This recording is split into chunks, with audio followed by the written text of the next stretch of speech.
Welcome back. First better fish on the paste. Lovely bite, it just sailed away. And it was a F1 carp. Lovely little thing. Beautiful condition. I just kept him while I've got the camera. I've moved it into my coat so you can have a look at him. There he is. Cracking little devil. Beautiful little fish. Just slightly lip hooked when I got him, so that's perfect. Look at that in the sun. Isn't it gorgeous? Right, we'll pop him back and we'll have another go on the paste. They certainly seem keen now. What I done on that put in was I put an extra bit of paste in the pot, so I put out 2 bits. I'll do the same again. Try and get this so that you can see what I'm up to.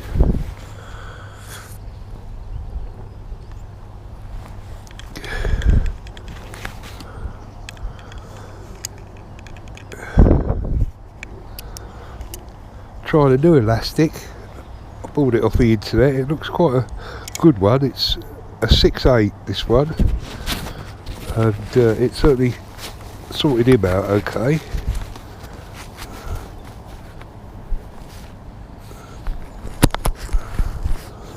Right, we'll put a bit of paste on the hook. As I say, I'll leave it nice and ragged like that. Pop that in the pot, and then we grab another bit, but I won't squeeze, it just goes in as is, so that will break down very quickly, that piece. Then we ship out to where we were. As I say, take your time, no rush. You just got to watch for there. We've just lost our bit of extra paste. Never mind, we'll go out with the hooker. It's when it bounces off the rod, off the pole roller. Sometimes it's a bit tricky. I've got a bench behind me which is causing me no end of grief. It's right where I'd have my pole roller set. Being a left-hander, it wouldn't be a problem for right-handers, but for me it's a bit of an issue. But never mind.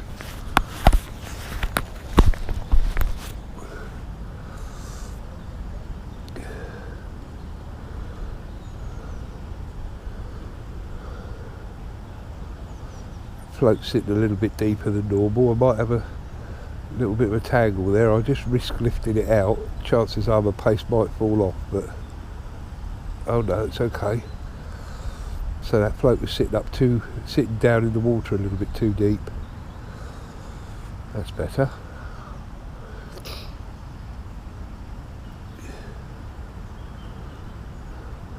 Well, I hope you enjoyed the video. I'll say it's a lovely day. A little bit of chop on the water now, but still absolutely fine.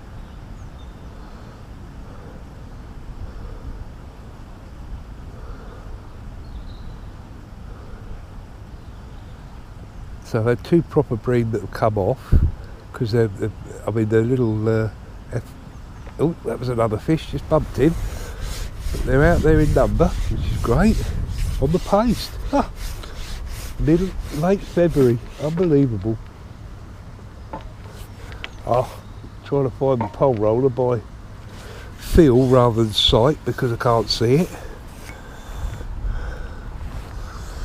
Right, so we'll put another bit of paste on.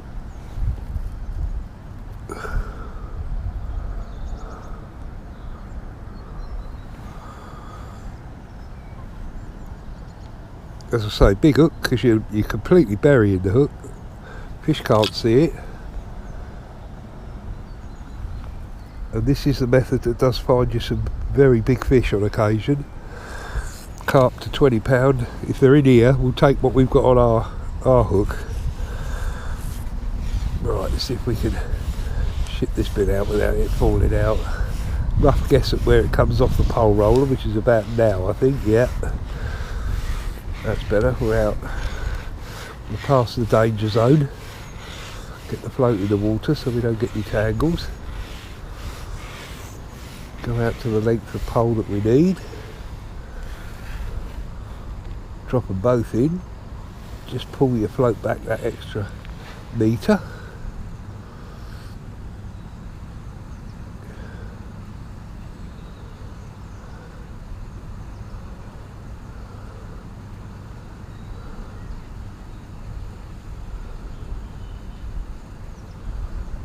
Most bites I've had so far have started with a big lift bite and then just sailed away,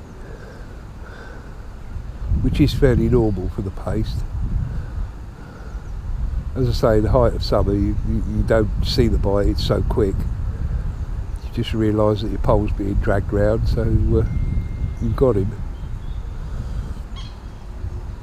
But they're only just taking it today, you know, it's literally just in their mouth. And that's just due to the time of year.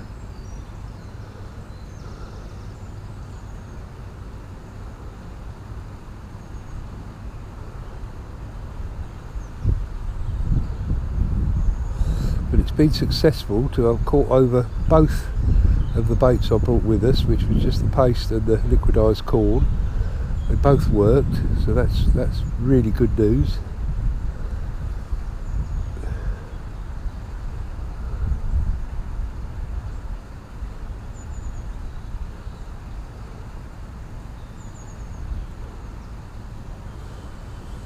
It was on this paste last year up here. I think it was 13 F1s off a peg 2.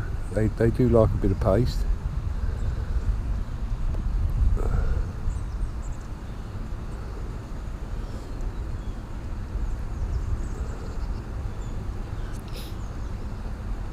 But so do those bigger breams, so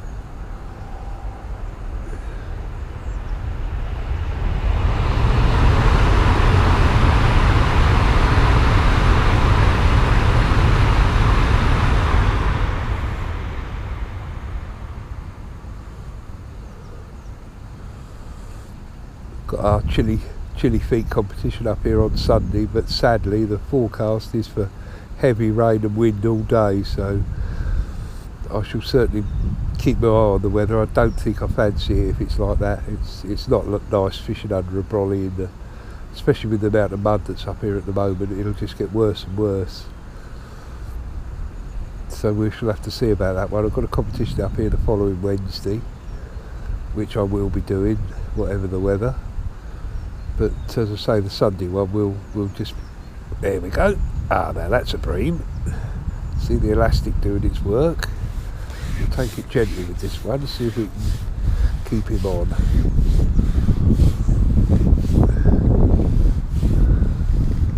Yeah, this is definitely a bream.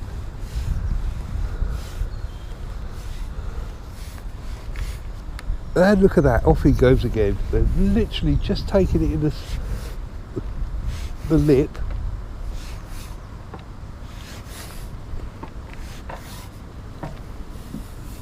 God dear me, where's that pole roller?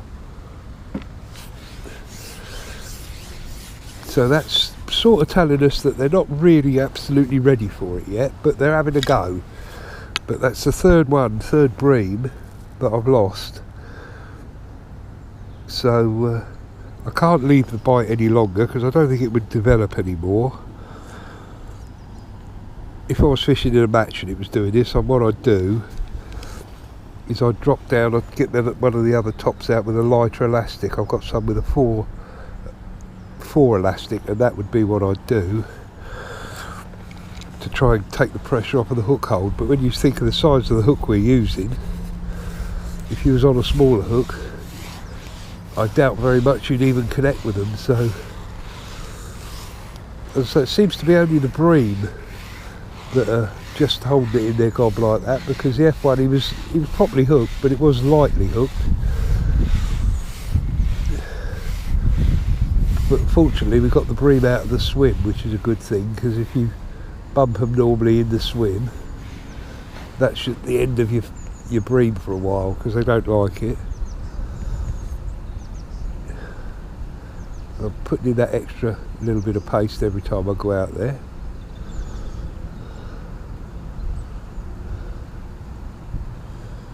It would be seriously frustrating in a competition, because I've probably caught about 1.5 pounds and lost about 6.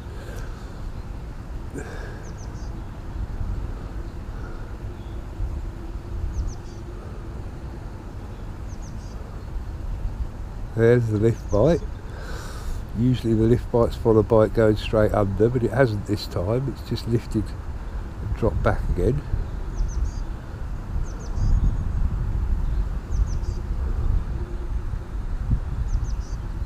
It's still there.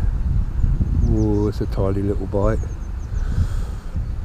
I can still see the float, so I'm not going to lift into it.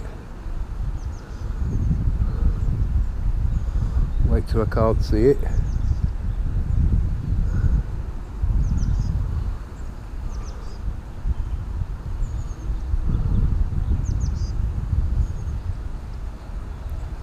And as I say, with this method, it's the one method you don't ever try and move your bait about. You leave it exactly where it is.